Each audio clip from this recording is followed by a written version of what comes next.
Hola, ¿qué tal? Me llamo Diego Eduardo Martínez Meléndez del grupo 3QE1 y hoy vamos a hablar del tema membrana citoplasmática de bacterias. Para empezar, hay que definir qué es la membrana citoplasmática. Esta es una membrana de capa doble de lípidos que separa el interior de la célula del ambiente externo. En otras palabras, quiere decir que controla lo que entra y lo que sale de la célula. Esta doble capa consta en gran parte de lípidos especializados llamados fosfolípidos. Su porción proteínas es superior a la de las membranas celulares eucarióticas, llegando a alcanzar valores relativos de 80 a 20. Es una envoltura continua que rodea la célula y sirve de frontera periférica. Su aparición fue un paso crucial en el origen de la primera célula, y se caracteriza porque define la extensión de la célula y mantiene las diferencias esenciales con el medio exterior. También es un filtro altamente selectivo que mantiene un gradiente de concentración. También es estructura general común de lípidos y proteínas unidos por enlaces no covalentes. Y también es una capa muy delgada. El modelo de mosaico fluido es el modelo que se utiliza en la actualidad para describir la membrana citoplasmática. Este modelo fue proporcionado por dos investigadores. Este modelo plantea que los lípidos y las proteínas integrales están dispuestas en un tipo de mosaico. También las membranas biológicas son estructuras fluidas en las que los lípidos y proteínas se mueven por difusión lateral. Igualmente propone que la membrana es una estructura asimétrica en cuanto a todos sus componentes. También este modelo explica la organización asimétrica de la membrana y su fluidez, tanto el transporte de sustancias no solubles en los lípidos gracias a las proteínas integrales. Con su composición química, la membrana está compuesta de lípidos, ya sean fosfolípidos y colesterol, tanto de proteínas y de grupos carbohidratos que se unen a algunos de las proteínas y lípidos. Los fosfolípidos. Un fosfolípido es un lípido compuesto de glicerol, dos colas de ácidos grasos y una cabeza con un grupo fosfato. Las membranas biológicas tienen dos capas de fosfolípidos con sus colas hacia adentro. Esto se le llama un arreglo bicapa de fosfolípidos. Igualmente, los fosfolípidos conforman la estructura básica de la membrana plasmática. Estos son adecuados para esta función porque son anfipáticos, que quiere decir que tienen regiones hidrofílicas e hidrofóbicas en su composición. También los fosfolípidos tienden a organizarse con sus colas hidrofóbicas hacia el interior y con sus cabezas hidrofílicas hacia afuera. Esto sucede en agua o en soluciones acuosas. Si los fosfolípidos tienen colas cortas, pueden formar una micela, que es una esfera pequeña de una sola capa, como se puede ver en la imagen. Mientras que si tienen colas más voluminosas, pueden formar un liposoma, que esto es una gota de membrana bicápica con un hueco en su interior. Igualmente se puede apreciar en la imagen. El siguiente componente principal de la membrana son las proteínas. Estas constituyen la mayor parte de la membrana bacteriana, ya que llegan a ser hasta el 80% en su peso seco. También las proteínas llevan a cabo la mayor parte de las funciones específicas de las membranas. Por ello, la cantidad y el tipo de las proteínas de una membrana reflejan su función. También existe una gran variedad de tipos de proteínas en una misma bacteria. Esto por la composición y la proporción concreta varía las condiciones del cultivo en el que se encuentre. Las proteínas se distinguen en dos grupos, esto según su localización en la membrana y por su grado de unión con los lípidos. Estos dos grupos, el primero son las proteínas integrales de membrana o endoproteínas. Estas son proteínas estrechamente unidas a la membrana, por lo general atravesadas en plena bicapa lipídica. Estas proteínas son difíciles de extraer respecto de los lípidos. El otro grupo son las proteínas periféricas o epiproteínas, unidas a la superficie de la membrana, de forma más débil, por lo que son más fáciles de extraer. Es más, algunas tienen contactos solo transitorios con la membrana. Las principales características de las proteínas de la membrana es que son porque tienen funciones específicas, ya que transportan moléculas, hacen de puente entre el citoesqueleto y la matriz extracelular. También actúan como receptores de señales químicas del medio extracelular y también sirven como enzimas. Otra característica es que son moléculas anfipáticas y pueden insertarse en la bicapa lipídica por su zona apolar. Igualmente, su distribución es asimétrica.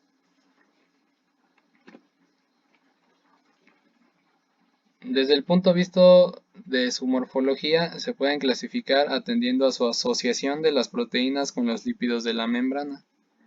Tenemos a las proteínas transmembrana que atraviesan la membrana lipídica.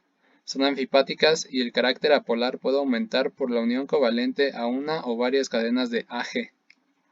Están las proteínas de membrana. Estas no están integradas en la membrana y solo están unidas a esta por enlace covalente con los lípidos.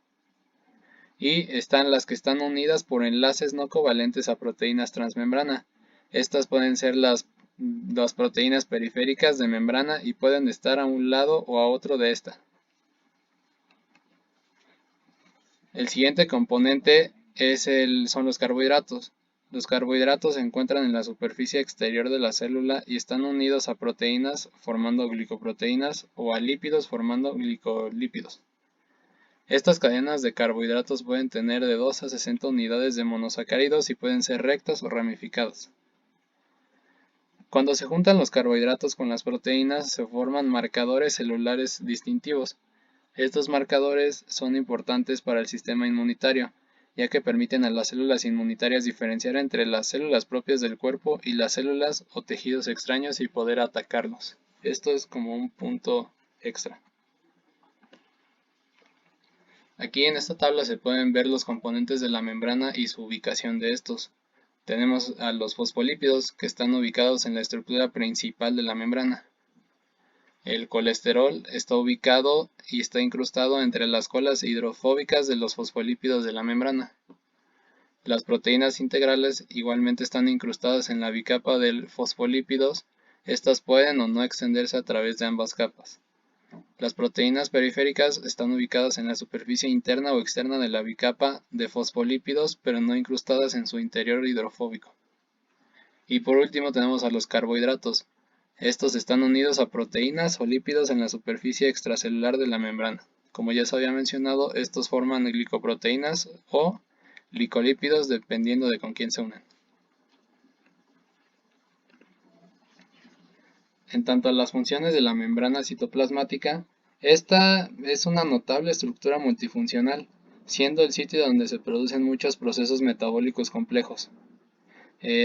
Aquí se pueden ver algunos de las principales funciones de la membrana.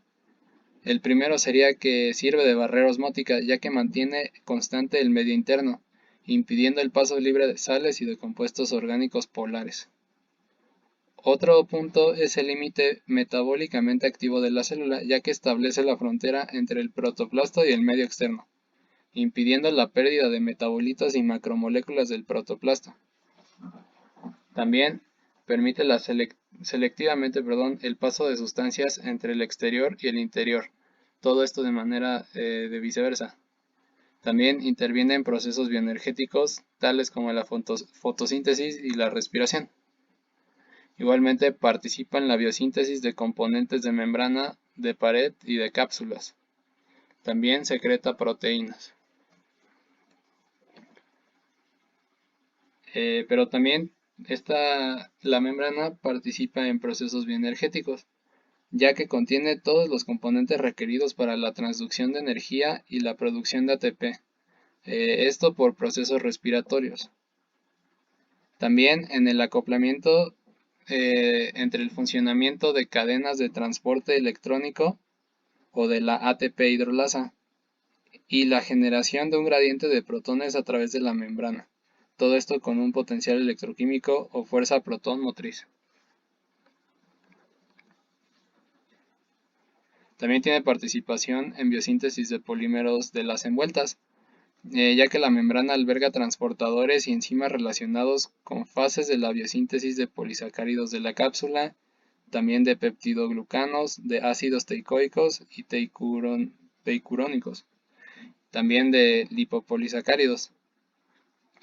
Otro punto es el anclaje de cromosomas y de algunos plásmidos, en el que también interfiere la membrana, ya que, como se sabe, el cromosoma se ancla de alguna de las maneras a la cara interna de la membrana, ya sea por los mesosomas, como está ilustrado en la imagen, o como se propone en la literatura, a la cara interna de los anillos perisépticos. Esto, en la zona de anclaje, parecen rescindir algunas de las enzimas encargadas de la replicación. La membrana tiene igual un papel en la separación o segregación de las dos copias del cromosoma replicado a las células hijas. En tanto al transporte de nutrientes, tradicionalmente se viene considerando tres métodos principales de transporte de sustancias a través de la membrana. El primero de ellos es el transporte activo o difusión simple. Este transporte consiste en la difusión pasiva de ciertas sustancias para las que la membrana es impermeable, debido a la diferencia de concentración a ambos lados de la membrana. Algunos de estos casos de moléculas que son impermeables para la membrana son moléculas de agua, de O2, de CO2, de amoníaco, entre otras moléculas no ionizadas. Perdón. Tenemos también el transporte pasivo específico o difusión facilitada.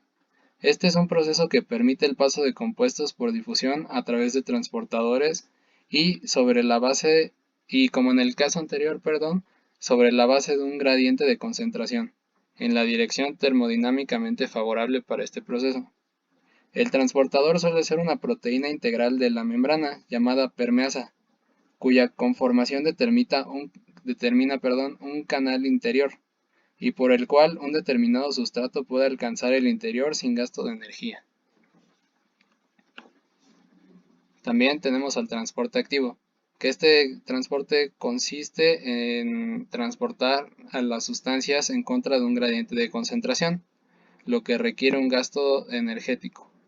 En la mayor parte de los casos este transporte es activo, ya que supone un trabajo osmótico.